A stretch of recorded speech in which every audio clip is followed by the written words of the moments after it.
Hello guys, so welcome back sa ating channel. Nandito na po tayo ngayon sa may Dr. Eddie Los Santos Avenue sa Parañaque City.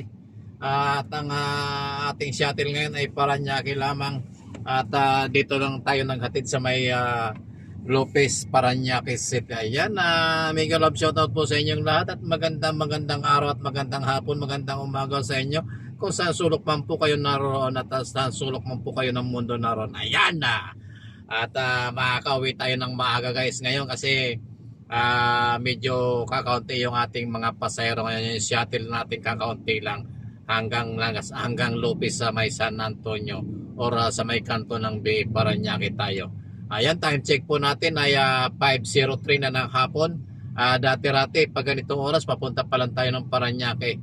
Ay kasi kanina hindi sumabay yung mga taga ayun taga Paranya, taga Sukat at saka taga Pikutan, kaya medyo dire-diretso tayo doon sa expressway. Ayan, maraming salamat po sa inyong lahat sa patuloy na sa mga subscriber po natin, sa mga OFW at mga silent viewers po natin na patuloy na sumusuporta sa ating channel. Maraming salamat po sa inyong lahat.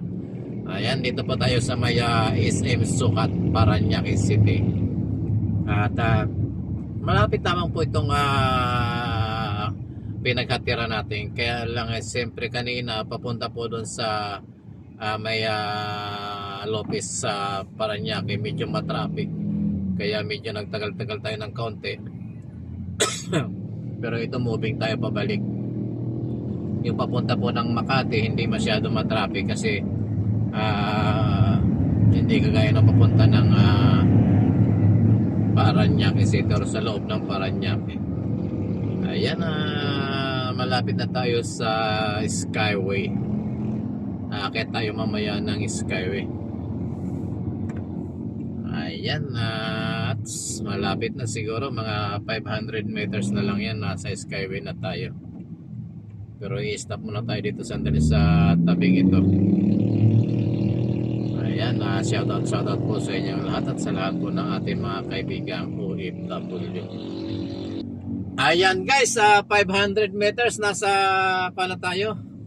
Nasa Skyway na tayo. Kasi simula lang kasi natin mag-video at medyo kalimutan.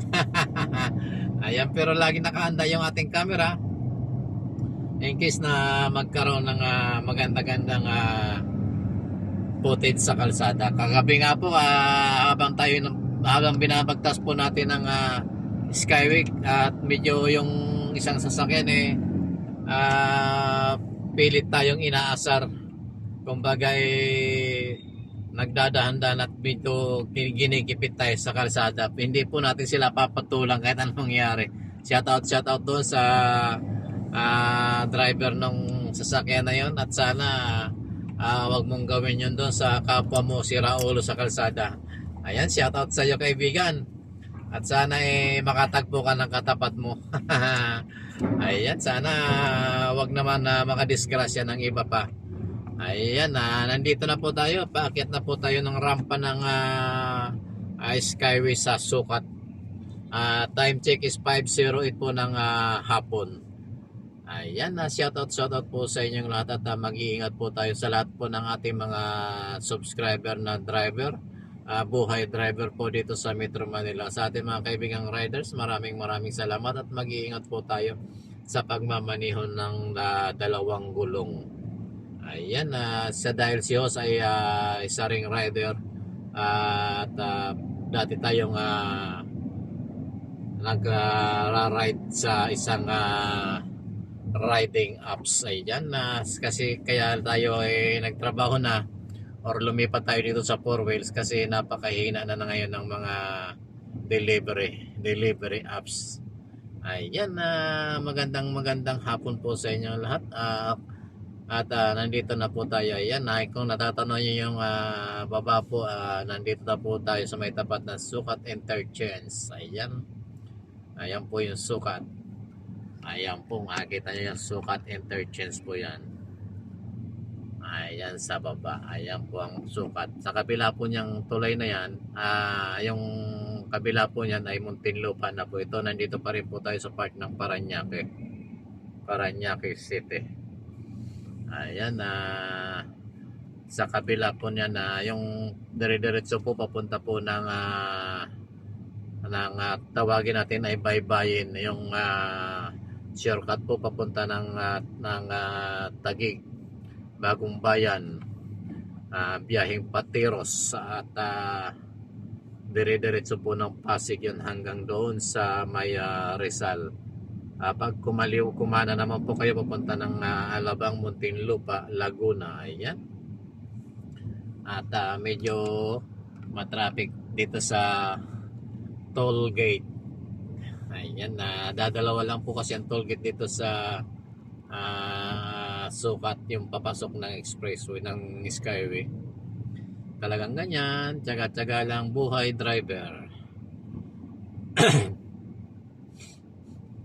Ayan, yung tulay po na nakikita nyo doon sa taas, yung nasa kabila po ay biyahe ng papunta po ng south, yung kung saan ay papunta ng Laguna, Batangas at Quezon Province. Ayan, tinaas kagad ni Boom. Ayan po. Dito na po tayo, nakalagpas na po tayo ng toll gate. Ayan po. Yung medyo nakikita yung kulay brown ay yung po ay Laguna Bay. Ayan, nandito na po tayo sa Pusad. Ayan, dumaan na po tayo ng Pusadas. Nasa Skyway po tayo at shout out po sa inyo lahat. Inuubos si Oscar, dal-dal. Kahit na hindi.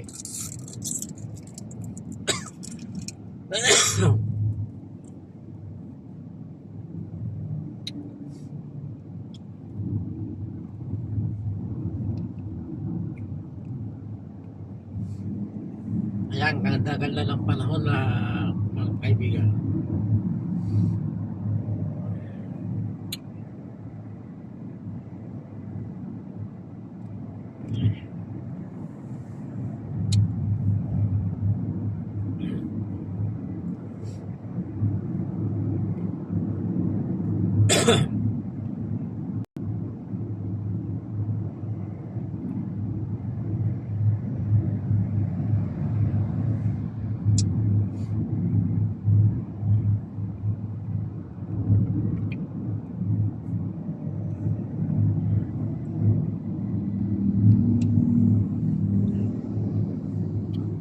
Ayan, may big bike dito sa Skyway. Pasensya na kayo dahil sa Metsios hindi masyado nakatiwala lang muna natin. Kaya hindi muna tumigil muna tayo sa pagsasalita. Ayan, lalagyan natin ng music yan. Maraming salamat nga pala doon sa mga patuloy na nanonood ng ating mga video at sana po ay huwag nyo po ang skip ang ads.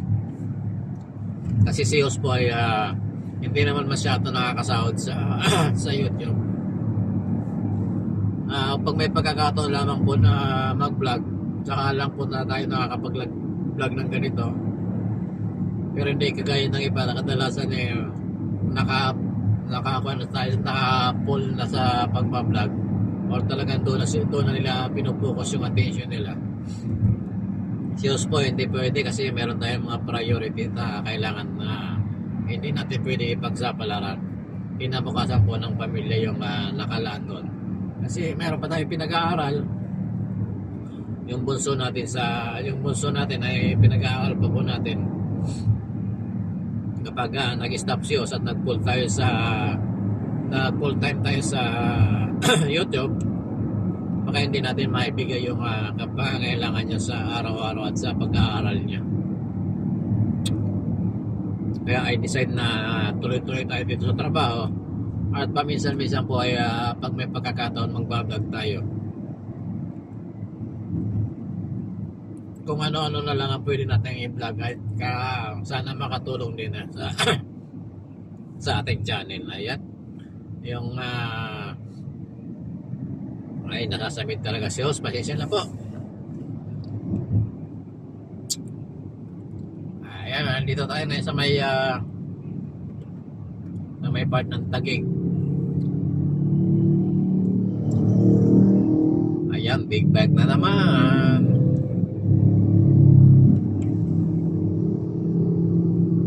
Maraming big bag. Sana all may big bag.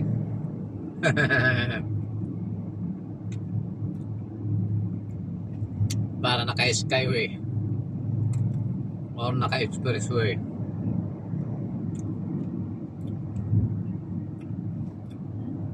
Ang hirap talaga ng buhay dito sa Pilipinas bilang buhay driver, guys. Minsan kung ka na late ka na makabalik at pag-iisipan ka pa ng masama at yung discrimination sa lahat ng ewan ko, basta mararamdaman mo talaga yung napakalaking discrimination dito sa Pilipinas. Magsimula yan sa edad, sa pinag-aralan, sa education, discrimination, at saka sa kung hindi ka pa magandang lalaki. Ayun, napakahirap yun.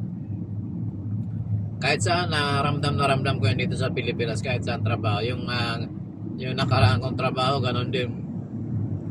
Mostly na mga kasama natin doon ay mga professional, kaya naramdam natin yung mga yung discrimination. Dapat maging pantay-pantay sana ang pagtingin nila sa kapwa nila, maging driver man yan o janitor or ano man ang trabaho nyo, ay Pilipino pa rin yan. Kasi nung nasa abroad si Hoss,